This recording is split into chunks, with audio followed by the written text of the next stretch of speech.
So it is Wednesday, the 13th of April 2022. And my wife, my oldest son, and three youngest kids just left to go visit her parents in Florida for 3 weeks.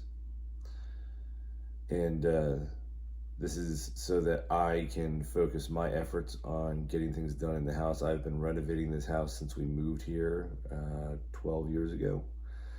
And I don't think there's an inch of the house I haven't touched as of yet. So there's still a couple big projects to get done, specifically the hall bathroom upstairs and the master bathroom. So I'm going to focus my efforts on those two projects. And I figured I'd let you guys follow as I go through each day, and you can see what the progress is and how things are going. So this is day one.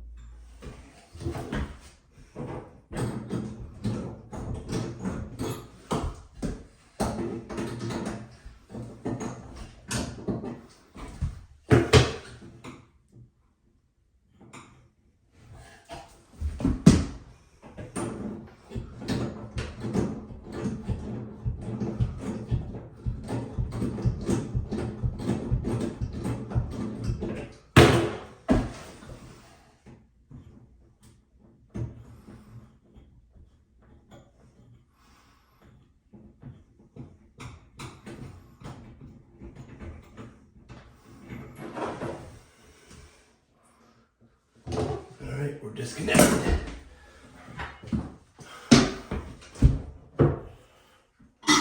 It's ready to go.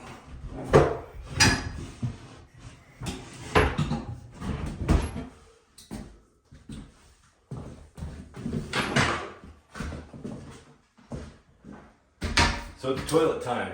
A couple things that I like to remember when I'm doing the toilet. First of all, if you can, wear some gloves. It's kind of a nasty process. This one does not have a wax ring because I put this in about 6 months ago as my kids destroyed their last toilet because they flushed something down that could not be removed. But this one has one of those reusable rings, so I don't have to deal with that. But a couple things to think about. One is make sure your valve is working good. If your valve is leaking, sometimes it might not show right away. You'll remove the braided supply line and it will look like it's off, but it's just got very, very, very slow pressure and you'll see a little water spot on the ground. If that is not taken care of, you could have a fairly sizable leak overnight. Make sure that's taken care of. Second thing is, if you're gonna reuse a toilet, which I'm going to in this case, don't throw out your bolts and washers and so on. That's a bad thing. You want to keep that. The third thing that I like to do is in this case, I'm getting rid of this tub. So I don't really care about putting this in here. So I'm going to take this, I'm going to put it in the tub, drain all the water out. And I'm going to take this Husky bag from Home Depot. I love Husky bags. And then I'm going to actually wrap this entire toilet in the Husky bag. So I'm going to stick the toilet in the bag. And what that allows me to do then is take this toilet, I can stick it in one of my kids' rooms and I don't have to worry about it leaking on the floor if there's any residual water. I can just set it in there and it'll be good to go. Or I'm not worried about that either.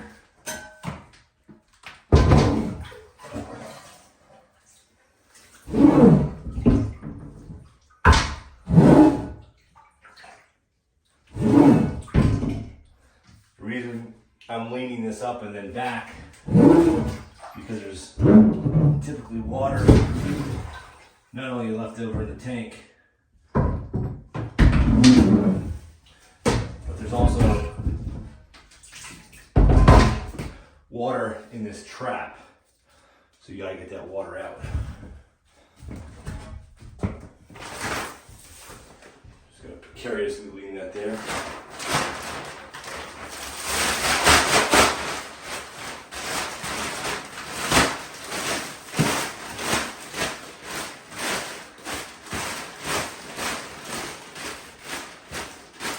Bag prepped.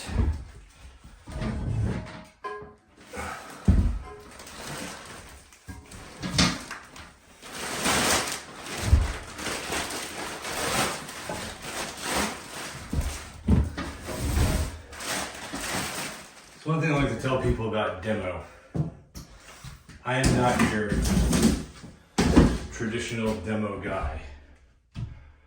Most people, when they're doing this kind of demo, they're just gonna rip and tear and do anything they can to try to get the stuff off of the walls as quickly as possible. I don't like doing that. I try to reverse engineer when I'm doing demo. I try to think about how it was built and then take each component down as it was built instead of just start somewhere and rip everything out. Like you do see on HGTV and stuff where they just take a sledgehammer and start pounding away. I never do that.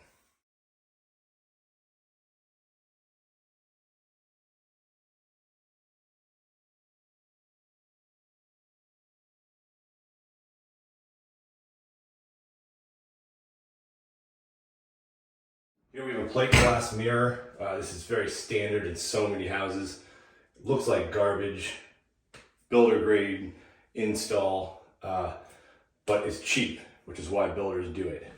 It's very cheap. It's not only cheap to install, but it's cheap to purchase and install in somebody's home. You typically don't want to try to remove this with a hammer.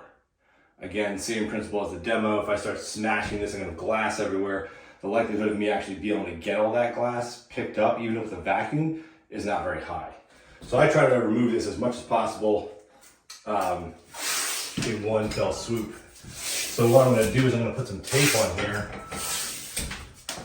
and that's going to potentially hinder that if there is breakage for some reason, it doesn't shatter and go all over the place. And, you know, a little blue tape is not a very big cost. Now what I like to do is I'll get this bar under here. There's usually a couple glue spots in here. They don't usually put a whole lot, and kind of try to feel where it is. So I just popped one right there. And I'll pull this out. And I'll start to work that. And that's it. So as you can see, that one actually held. They had a couple other glue spots. None of these were holding that mirror. It was primarily these 5 spots right here. So not too difficult to take these down. Just be careful. Make sure you're not cutting yourself or creating more of a mess than you need to be creating. All right, here it is. Everything has been gutted all the way down to the studs. Studs have been cleaned, ready to go. The floor is still a little dirty. I gotta vacuum that up tomorrow and get everything clean and swept up, empty the garbage can. It started raining pretty hard tonight, so I just kind of gave up. And then tomorrow, we're gonna take this pipe, we're gonna stick it back in this little cubby here where it belongs, so that it's not in our space anymore. Take this pipe, we'll put that in the center of our new shower. Then we're gonna change out our mixing valve so that it's no longer a tub system, but it's a shower only. We're gonna raise the shower head, which I hate the fact that people always put it at this height. It's designed for people that aren't very tall, and most people nowadays are taller than that, especially after you put your shower head in. So I always raise that at least 6 inches or more just to accommodate for that. This is going to stay the same. That's going to stay the same, as well as the toilet.